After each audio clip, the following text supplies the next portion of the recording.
Pues muy buen día tengan todos ustedes. Y bueno, continuamos con la edificación, ¿verdad? Hoy le puse por título a lo que vamos a estudiar el día de hoy es el nuevo camino. Sabemos que hemos sido llamados a una vida nueva, a un nuevo camino, y por lo tanto, pues en ese nuevo camino necesitamos conocerlo. Ese nuevo camino, la Escritura le llama el nuevo pacto. Entender el nuevo pacto tiene que ver con entender la obra consumada de Cristo en la cruz. Todo lo que nosotros hacemos como hijos de Dios, todo aquello tiene que ver con la obra consumada. Si lo que estamos haciendo no tiene que ver con la obra consumada, no es algo que está dentro de lo que Dios quiere. ¿Por qué? Porque la obra consumada nos dicta, la obra consumada nos guía a vivir por el camino nuevo que Jesucristo abrió para nosotros. Los hijos de Dios estamos llamados a entender y disfrutar los resultados de la obra de Cristo.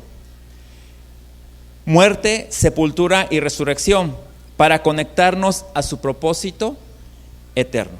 Entonces, la obra de Cristo lo que hizo es que nos ha dado un nuevo camino para que nosotros caminemos por ese camino. Pero esa obra que tiene que ver con su muerte, sepultura y resurrección, también nos ayuda a nosotros a conectarnos al propósito eterno de Él. Nosotros caminamos ese camino que Él trazó ya para que nosotros nos conectemos a su propósito eterno. De hecho, si Él no hubiese consumado esa obra, nosotros no podríamos tener comunión con Dios. Nosotros no podríamos vivir la vida que Él nos dice que vivamos, porque la podemos vivir no por nuestros propios méritos, sino por la obra de Él, sino porque Él está unido o está en unión con nosotros. Fuera de la intervención divina no hay verdadera esperanza. Eso es algo que tenemos que entender. Fuera de la intervención divina no hay esperanza. Lo podemos ver cómo el pueblo de Israel trató de agradar a Dios, trató de conectarse con Dios, trató de vivir conforme a la voluntad de Dios. Pregunta, ¿lo logró? No. ¿Por qué no lo logró? Porque es que el pueblo de Israel, teniendo una ley que la Escritura dice que es perfecta, teniendo un Dios perfecto, teniendo todo, ¿por qué no pudo lograr conectarse con Dios? ¿Por qué no pudo lograr hacer la voluntad de Dios? Porque no tenían la vida divina. ¿Por qué más? No tenían la capacidad de poder lograrlo. Esa es la diferencia entre ellos y nosotros. Esa es la diferencia entre el antiguo pacto y el nuevo pacto. Porque el antiguo pacto se trataba de ritos, de sombras, tipos y figuras de una realidad que es Cristo. ¿Qué quiere decir? Que todo el Antiguo Testamento, todo el ritualismo que se hacía, todos los sacrificios que se hacían, estaban siendo una sombra, estaban siendo una representación de una realidad que iba a estar en esta tierra, que se llama Cristo. Fíjate, eso era lo curioso, lo tremendo o lo espantoso. Es que ahora, teniendo la realidad que es Cristo, muchos quieren seguir abrazando sombras. Llamó mi atención en una ocasión que el apóstol Lucas Márquez decía lo siguiente. Dice, cuando yo salgo de viaje, cuando yo voy a compartir otros lugares, llevo siempre una fotografía de mi esposa. Me gusta llevar una fotografía de mi esposa. Dice, pero cuando yo llego a casa, sería una tontería querer contemplar la fotografía de mi esposa si tengo a mi esposa, tengo la realidad. Pues muchas veces esa tontería ¿Perdón? Pero esa tontería a veces queremos cometer nosotros, teniendo la realidad que es Cristo, queremos abrazar sombras, tipos y figuras. Ahora, yo quiero que ustedes me digan algunas sombras o tipos o figuras de Cristo que actualmente a veces queremos abrazar o la gente abraza.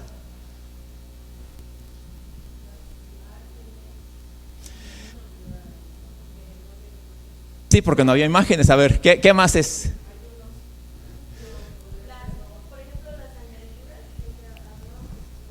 A ver, ¿qué puede ser? A ver, díganme, yo los escucho. Pedirle al Espíritu Santo que nos toque, que nos llene, que baje, que descienda. ¿Por qué nosotros no le pedimos al Espíritu Santo que venga? Porque ya está en nosotros. ¿Acaso ignoran que su cuerpo es templo del Espíritu Santo? Eso dice la Escritura, ¿sí? ¿Qué otras sombras hay que? Sí. Pedirle a ayunar para que Dios haga algo. Mira, tú puedes hacer lo que sea, pero si no es la voluntad de Dios hacerlo, no lo va a hacer.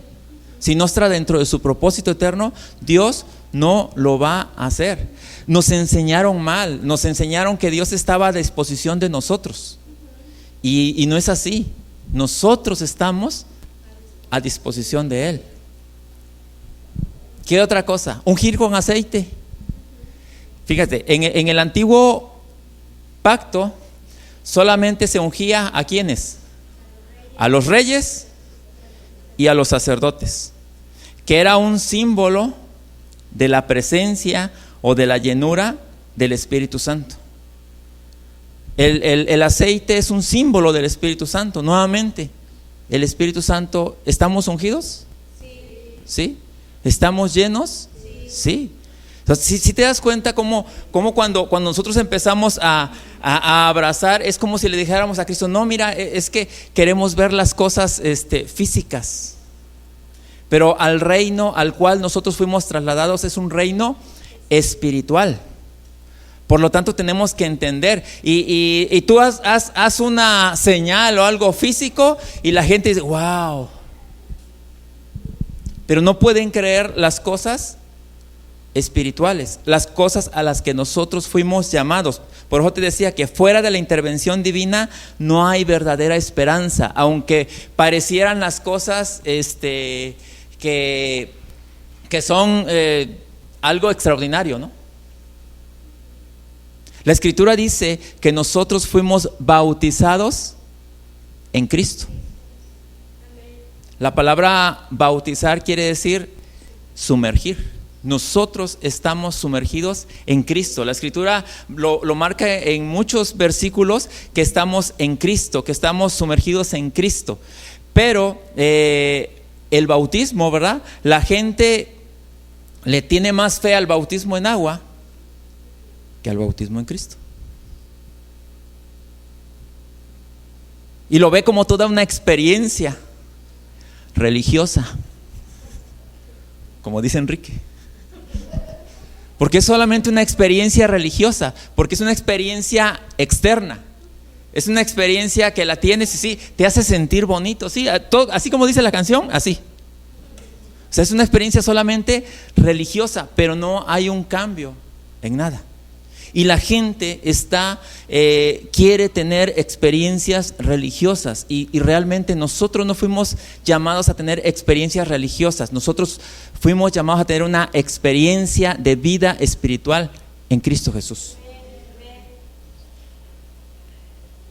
Fuera de la intervención divina no hay una verdadera esperanza, solo hay obras, ritos y nada más. Jesús fue muy claro cuando dijo lo siguiente, Juan 14:6, Jesús les dijo, yo soy el camino y la verdad y la vida. Nadie viene al Padre sino por mí.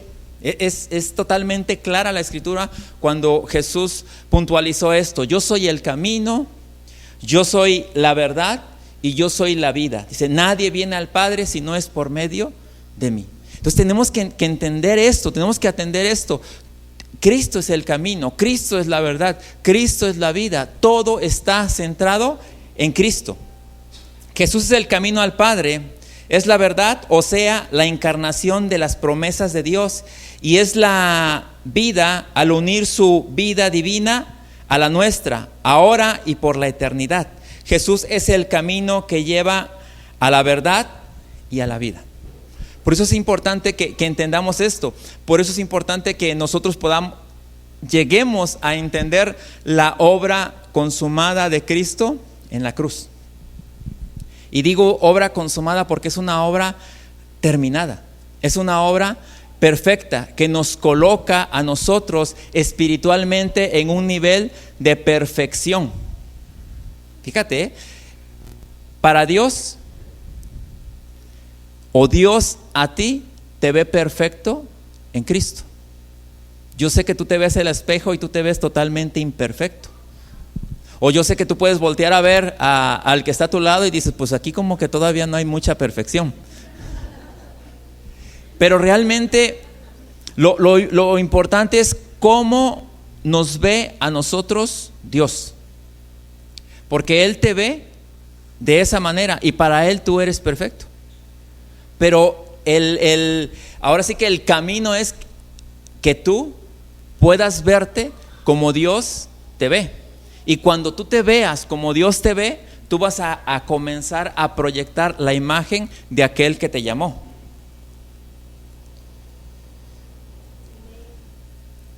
La Escritura, para todo esto, la Escritura dice que Jesucristo es nuestro sacerdote para siempre. Nada fuera de Cristo nos conecta al Padre. Tú le puedes hacer como quieras, pero si no estás en Cristo, si no caminas en Cristo, tú no puedes conectarte al Padre. La carta de los Hebreos, en el capítulo 7, versículo 21, cita de la siguiente manera: pero había un juramento con relación a Jesús, pues Dios le dijo: el Señor ha hecho un juramento y no romperá su promesa. Tú eres sacerdote para siempre. Y Jesús mismo se convirtió en fiador de un mejor pacto. En otras porciones de la Escritura dice en mediador de un mejor pacto, de un pacto donde cada uno de nosotros ahora en Cristo estamos incluidos, en un pacto donde Dios es el que interviene juntamente con nosotros, en el que Dios mismo es el que nos guía para que nosotros no fallemos. Lo único que tenemos que hacer es creer y caminar en la voluntad de Dios o en su palabra. La carta de los Hebreos en el capítulo 7, versículo 22 al 28 cita así: por tanto, Jesús es hecho fiador de un mejor pacto. Y otros sacerdotes llegaron a ser muchos debido a que por la muerte no podían continuar, mas este, por cuanto permanece para siempre, tiene un sacerdocio inmutable, por lo cual puede también salvar perpetuamente a los que por él se acercan a Dios, viviendo siempre para interceder por ellos, porque tal sumo sacerdote nos convenía, santo, inocente, sin mancha, apartado de los pecadores y hecho más sublime que los cielos, que no tiene necesidad cada día, como aquellos sumos sacerdotes, de ofrecer primero sacrificios por sus propios pecados y luego por los del pueblo, porque esto lo hizo una vez para siempre, ofreciéndose a sí mismo. Porque la ley constituye sumos sacerdotes a débiles hombres, pero la palabra del juramento posterior a la ley, al Hijo hecho perfecto para siempre. Y nuevamente aquí nos habla de esa obra perfecta.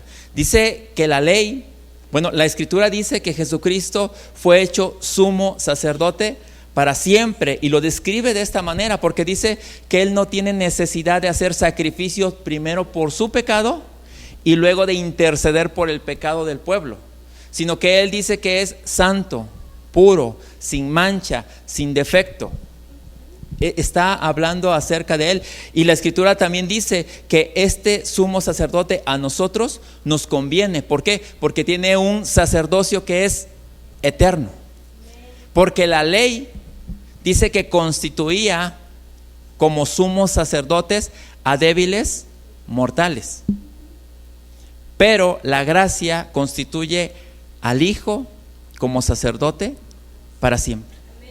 Esto era algo tremendo, ya lo hemos explicado, pero el sumo sacerdote primero tenía que interceder por sus propios pecados. Si él entraba a la presencia de Dios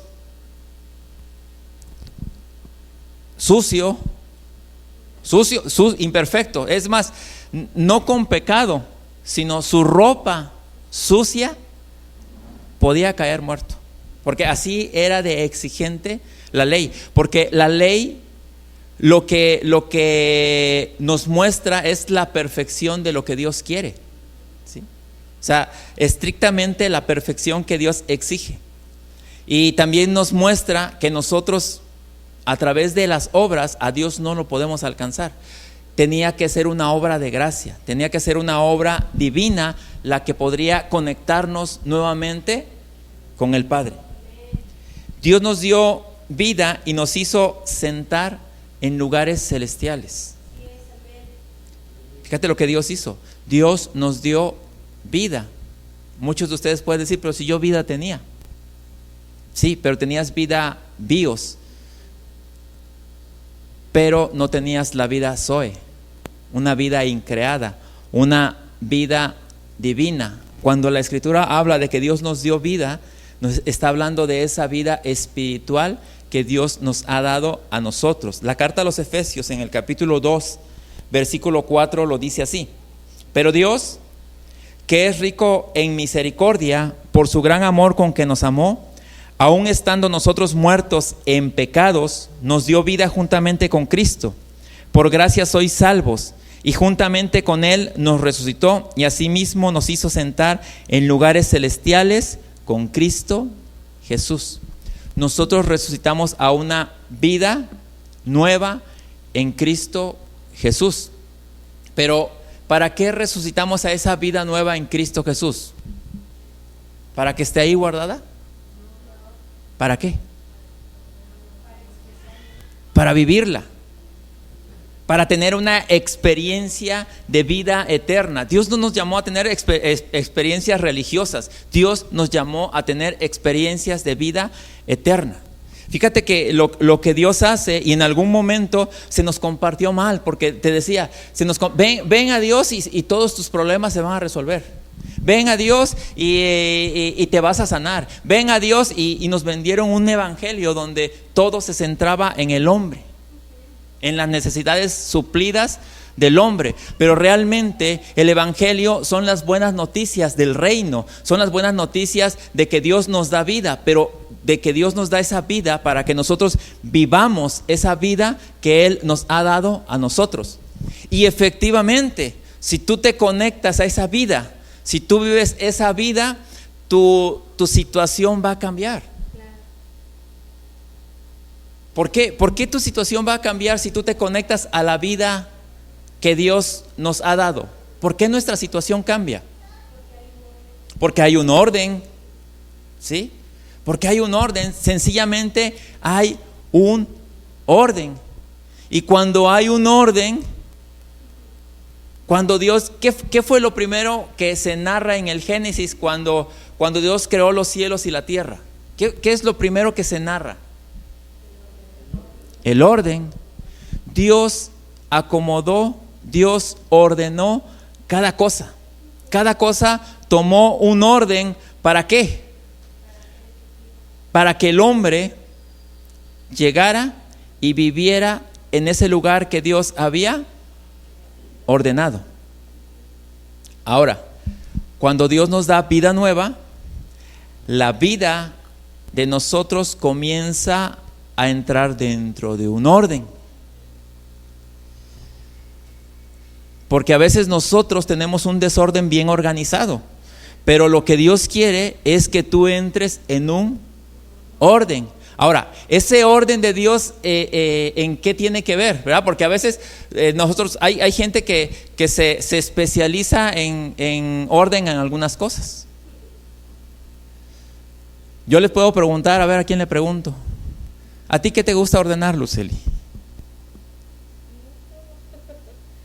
A mí no, Dije, ¿qué te gusta ordenar? No a quién. A ver, ¿qué te gusta ordenar? A ella le gusta la limpieza. Y no puede estar así, si ve algo, ya agarra la escoba y comienza a limpiar. Esa es el área en la que ella se especializa. A ver, Miriam, ¿a ti aquí qué te gusta poner en orden? Todo. Ok, a ver, ¿quién más me puede decir? Doctora Alma, dígame, ¿a usted qué le gusta ordenar? En la veterinaria, ella fue específica, en la veterinaria es de medicamento, ok. Noé, ¿a ti qué te gusta ordenar?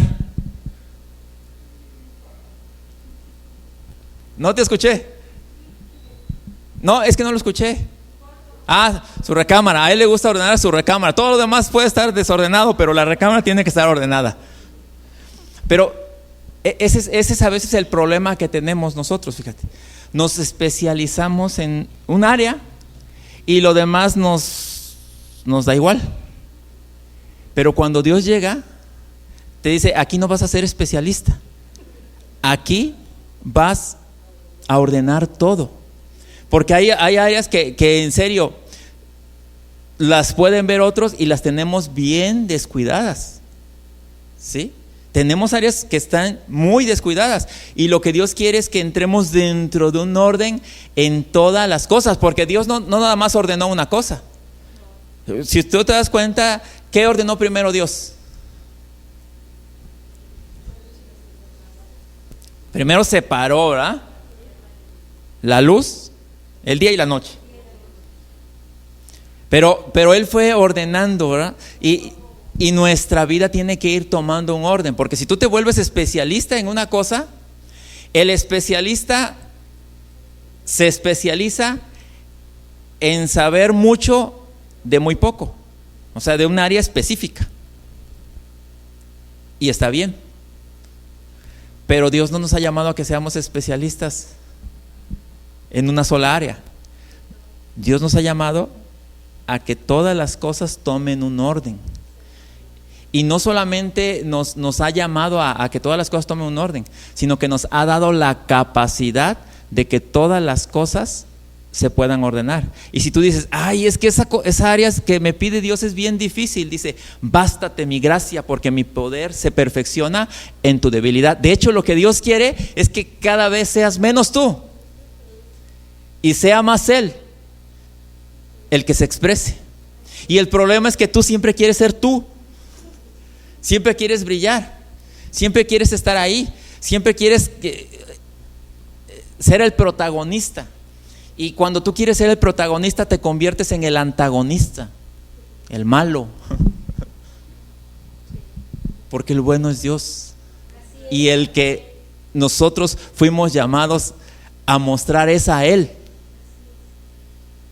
Si te das cuenta cómo cuando tú quieres aparecer en todos lados, ese es el problema, porque el que tiene que mostrarse en todos lados es Dios. Menos tú y más Él, porque cuando tú eres el protagonista la riegas. No te lo puedo decir de otra manera, la terminas regando. Ese es el problema. Alguien te lo tenía que decir. Y lo dice la Escritura, no lo digo yo.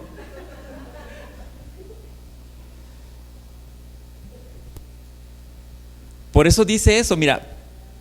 Pero Dios, que es rico en misericordia, por su gran amor con que nos amó, aun estando nosotros muertos en pecados, nos dio vida juntamente con Cristo.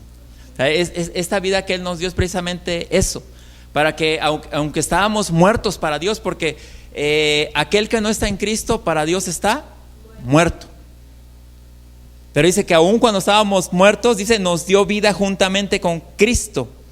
Dice, por gracia sois salvos, y juntamente con Él nos resucitó, y asimismo nos hizo sentar en los lugares celestiales con Cristo Jesús. O sea, nos unió a Él, y ahora estamos en una posición privilegiada como hijos de Dios, y tenemos que echar mano de esa posición privilegiada, de esa posición espiritual, para que nosotros podamos ordenar todas las cosas que necesiten ser ordenadas. Y todas son todas, ¿eh? Aquí no es que esta la guardas o que esta no se ve. A final de cuentas todo se ve. ¿Y sabes por qué? ¿Por qué requiere Dios esto? Porque nosotros fuimos llamados a dar testimonio. Nosotros fuimos llamados a dar fruto. Entonces, si fuimos llamados a dar fruto, a dar testimonio, pues tiene que haber un orden. Tiene que haber un cambio, pero no un cambio aparente, ¿verdad? Un cambio que tú quieras ante los demás, aparentas una cosa, pero realmente, a final de cuentas, la gente nos conoce quiénes somos. Porque podemos engañar a la gente por un tiempo, pero no toda la vida. Podemos engañarnos nosotros mismos, porque hay gente que se hace sus fantasías mentales, sus acuerdos mentales, ¿verdad? Y piensa que está engañando, pero pues no. Realmente fuimos llamados a mostrar la grandeza de Cristo, porque estamos conectados inseparablemente a Dios. La Escritura dice que tenemos una ciudadanía en los cielos. Eso es algo todavía aún más grande. Fíjate, cuando tú entiendas que tú eres ciudadano de los cielos, te vas a aferrar menos a las cosas terrenales, porque las cosas terrenales son temporales, son pasajeras y pasan, pero las cosas que Dios nos ofrece son eternas. ¿Sabías que según estudios, después de 100 años, tus familiares cercanos ya no se van a acordar de ti?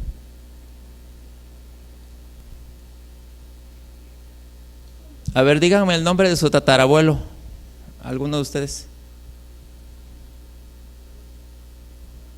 ¿Y es tu familiar? ¿Si te das cuenta? O sea, según estudios, o sea, y algunos podrían saberlo porque escucharon de sus papás, pero realmente después de 100 años nadie se va a acordar de ti. Con eso yo te demuestro que las cosas terrenales son temporales y son pasajeras, y muchas veces nos aferramos tanto a lo terrenal.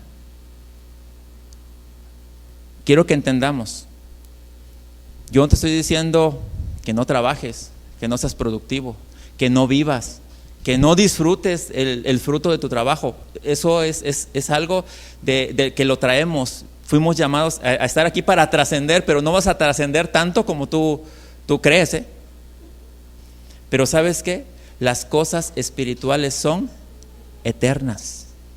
Trabaja en lo eterno. A veces trabajamos tanto en lo terrenal que nos olvidamos de lo que realmente trasciende, que nos olvidamos de lo que realmente es importante. Por eso la Escritura nos dice: mas nuestra ciudadanía está en los cielos, de donde también esperamos al Salvador, al Señor Jesucristo. Nosotros pertenecemos al reino que está bajo el mando de nuestro Rey celestial y obedecemos las leyes celestiales. Somos conscientes de que hemos sido enviados temporalmente a esta tierra para dar cumplimiento al propósito eterno de Dios. Entonces, ¿qué es lo que importa realmente en esta tierra? Darle cumplimiento al propósito eterno de Dios. Ahora, el propósito eterno no es tan complicado. No es tan complicado el propósito eterno de Dios. ¿O es complicado? A ver, dígame cuál es el propósito eterno. Darlo a conocer a Él. En otras palabras, dar un testimonio correcto de quién es Dios a las personas. Eso es lo que nosotros fuimos llamados a hacer. Ahora, ¿sí estamos dando un testimonio correcto a las personas de quién es Dios? Ahí está el problema. Porque aunque tenemos la capacidad, aunque se nos ha dado todo, aunque fuimos libres del poder del pecado, aunque tenemos todo para poder dar el testimonio correcto, a veces no hemos querido ordenar lo que tenemos que ordenar. Tenemos que ordenar muchas cosas. ¿Sabías que en tu matrimonio, como esposa o como esposo, tienes que ordenar tu vida? ¿Sabes que hay un orden? En el matrimonio es tan sencillo, porque la Escritura dice que en el matrimonio ahora, dice, no son ya más dos, sino que ahora es uno. ¿Cosa difícil? A ver, díganme los casados. No es difícil. Tienes que aprender a ponerte de acuerdo. No es tan difícil. Sí, pero precisamente por eso los dos tenemos que estar dentro del mismo entendimiento. Pero fíjate, la cosa es así. Vamos y escuchamos la palabra de Dios, el orden de Dios dentro del matrimonio, y la esposa le dice, ¿ya viste? ¿Oíste lo que dijo el pastor? El pastor dijo que el marido debe ser así. Pero realmente las cosas no son así. Cada uno debe tomar para sí lo que le corresponde. Porque cuando tú haces eso que te acabo de decir, lo único que haces es echarle más leña al fuego. Y generalmente eso es lo que hacemos. ¿Oíste lo que dijo el pastor? ¿Ya oyeron? ¿Y qué es lo que hacemos? Estamos marcando, estamos criticando, estamos señalando a la persona. Pero nosotros no fuimos llamados a señalar, fuimos llamados a atender la parte que a nosotros nos corresponde. ¿Sí? Y así con los hijos. ¿Y así por qué? Porque dentro del orden también los hijos también tienen que entrar dentro de un orden, ¿o no? ¿Sí? Porque muchas veces pensamos que cuando amamos a nuestros hijos los dejamos que hagan lo que se les dé la gana, ¿sí? Déjalo ahorita de chiquito que tu hijo haga lo que se le dé la gana, y cuando tenga una edad donde ya se salga, donde ya haga lo que quiera, no te quejes, ¿verdad? Porque dice, fíjate, la Escritura dice que al que se ama se le disciplina por amor, porque también dentro de los límites los hijos tienen que aprender disciplina, ¿sí? Porque si no, pues ahí me contarán después, ¿verdad? Porque pues todos pasamos por eso. Estamos viviendo un tiempo realmente complicado con los jóvenes. Sí, que ahora el niño se deprime, que ahora al niño le pasa esto. Yo trato de recordar, o sea, yo no tuve tiempo para deprimirme. ¿En qué momento pasó eso? O a lo mejor, pero ¿qué pasaba? ¿Qué le pasó a nuestras generaciones? Siempre estuvimos ocupados en algo. Estuvimos ocupados, teníamos labores que ¿verdad? O sea, no tuvimos tiempo como para el ocio. Pero ahora, por la manera de pensar de que mi hijo no sufra lo que yo sufrí.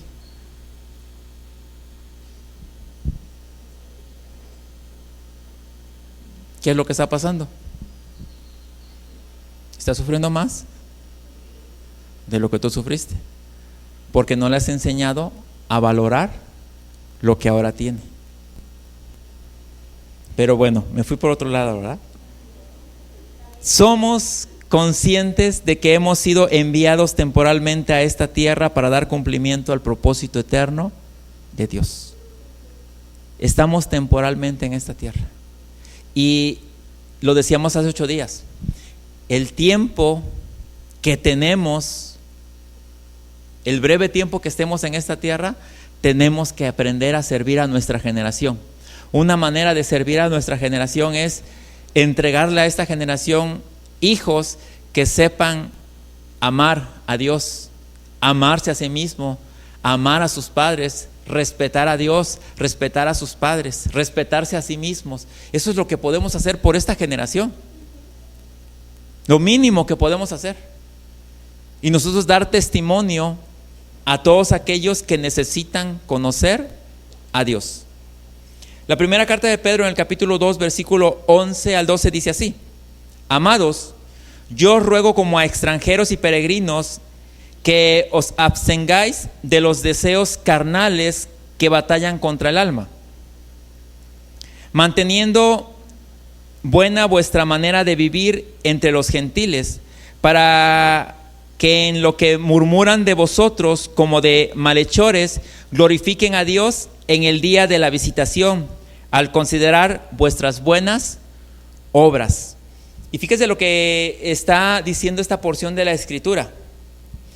Primero, que tenemos que tener ese entendimiento de que somos extranjeros en esta tierra, que estamos solamente de paso por unos años, ¿verdad? Por unas décadas en esta tierra.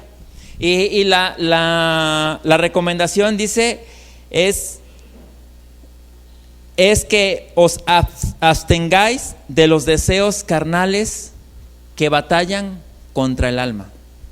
Ahora, creo que ese es el mayor problema que existe, los deseos carnales. La Escritura también dice deseos engañosos. Ahora yo quiero que ustedes me digan algunos deseos engañosos.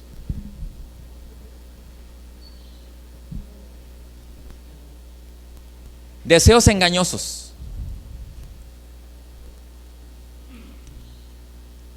No, nadie tiene deseos engañosos, nada más. Cuando termine oran por mí.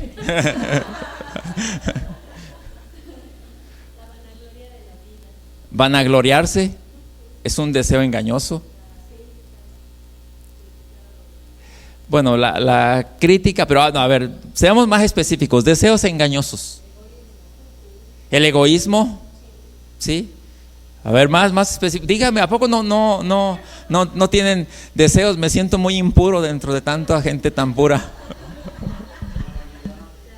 La vanidad, la envidia, la ambición, la avaricia, el poder. ¿Qué más deseos engañosos? Sean más específicos, así como que la lujuria. Ya estamos siendo más específicos, ¿verdad? La lujuria. ¿Por qué dice la Escritura que son deseos engañosos?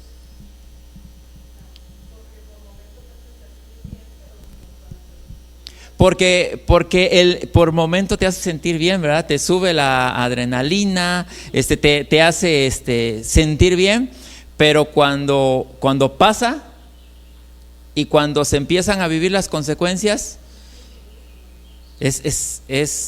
por eso se llaman deseos engañosos. Yo sé que ustedes identifican los deseos engañosos. ¿Y la gula es un deseo engañoso? ¿No les ha pasado que dices, si yo sabía que no me tenía que comer los 10, nada más 8, pero me comí los 10 y me siento mal, no puedo dormir? ¿No es un deseo engañoso? ¿Por qué? ¿Por qué es un deseo engañoso? Porque sabes, ¿verdad? Sabes que te va a hacer, te satisface el paladar, pero ¿dónde sufres?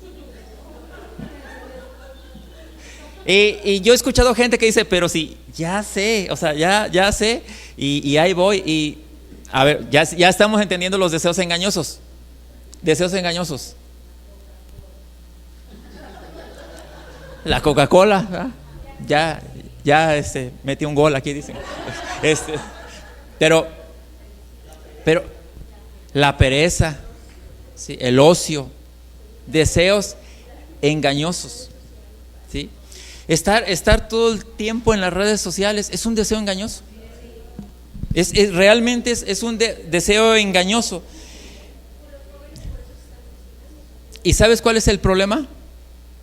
Que los deseos engañosos nos distraen de ser entendidos de que somos extranjeros y peregrinos, porque el satisfacer los deseos engañosos nos hace perder tiempo que es importante para hacer aquello que Dios nos llamó a nosotros a hacer, que es caminar dentro de su propósito eterno. Y yo sé que no se quieren ventanear, ¿verdad? Pero no se preocupen, todos sabemos. No se ventanean. No, todos sabemos que sí da pena decirlo. No sabemos todo lo que hace, ¿verdad? Entonces, es importante eso. Hay muchos deseos engañosos. Tenemos que aprender, mira, por eso Dios nos ha dado una vida espiritual, para que sepamos decir no a los deseos engañosos. Acuérdate que estamos siendo entrenados para tomar decisiones sabias. Tenemos que aprender a tomar decisiones sabias. Y aunque sí es cierto, ¿por qué? Porque los deseos son parte, ¿verdad? O la batalla con los deseos engañosos está en el alma. Pero tenemos que entender que nosotros tenemos una realidad en el Espíritu, en Cristo.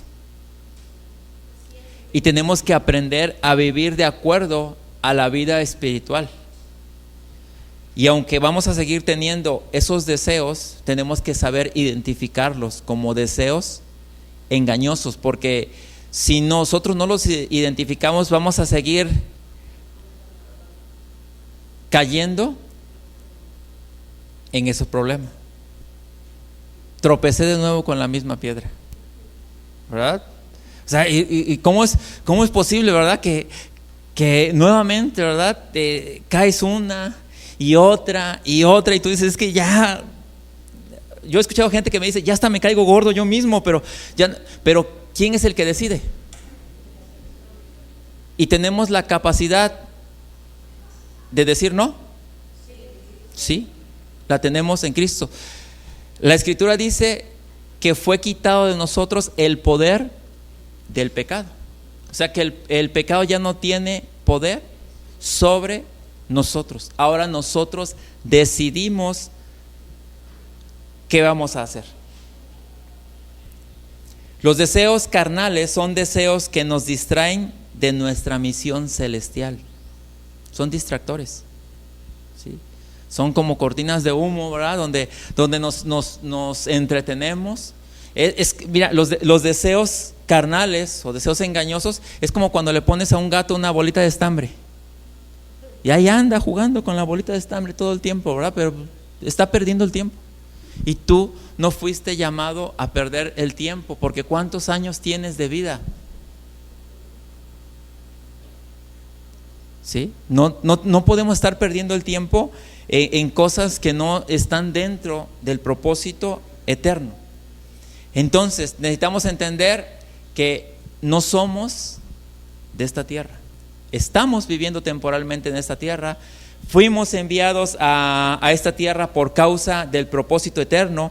Nos fue asignada, ¿verdad?, una misión celestial en esta tierra. La pregunta aquí es, ¿cómo puedo cumplir mi misión en la tierra? Creo que esa es la pregunta, ¿verdad?, del millón.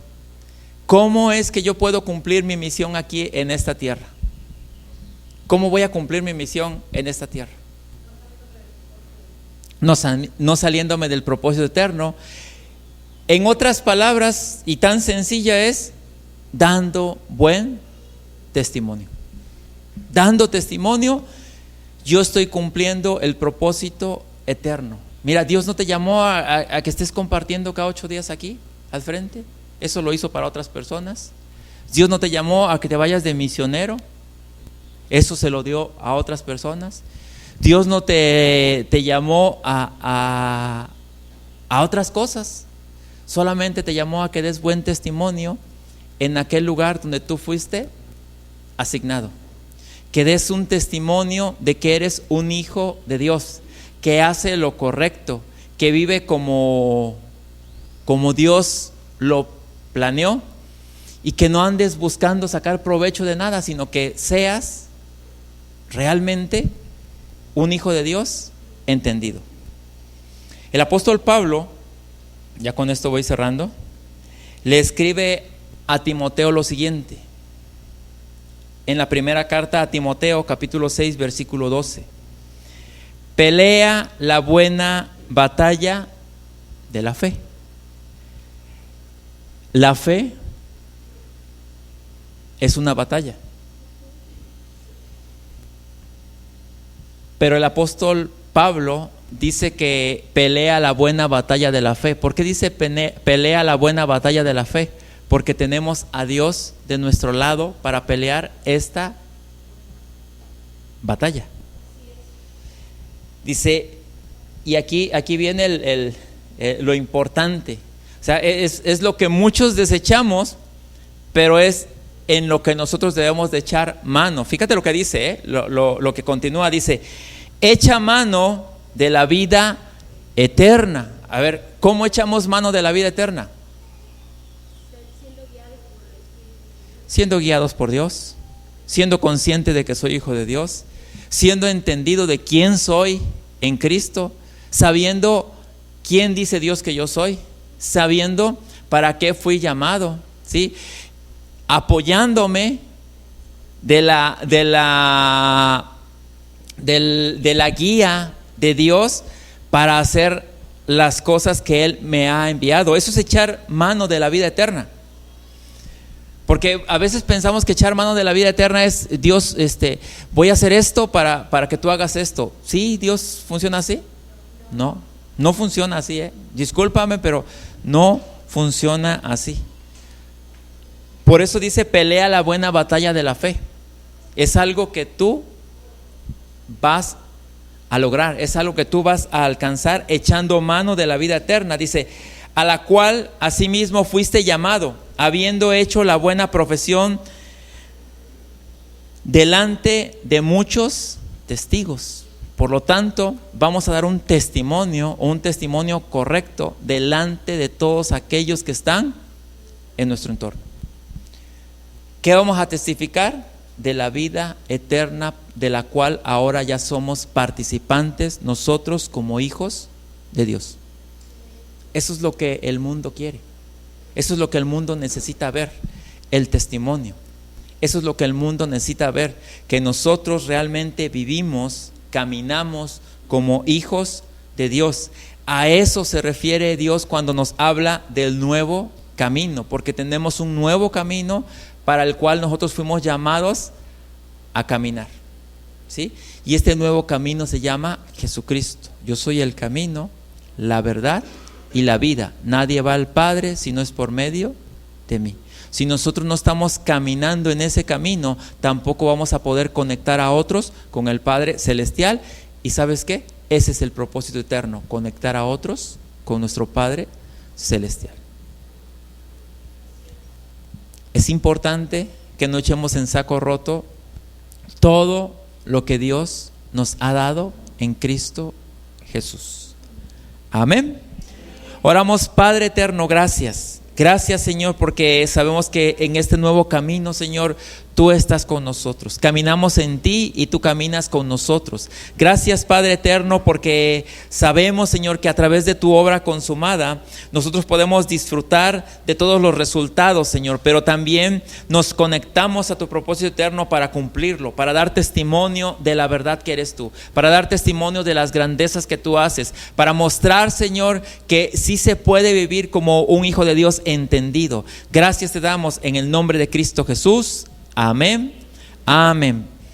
Y pues como siempre, a todos aquellos que nos ven a través de las redes sociales, les pedimos compartan este mensaje para que más gente sea conectada con el Padre Celestial. Nos vemos a la próxima.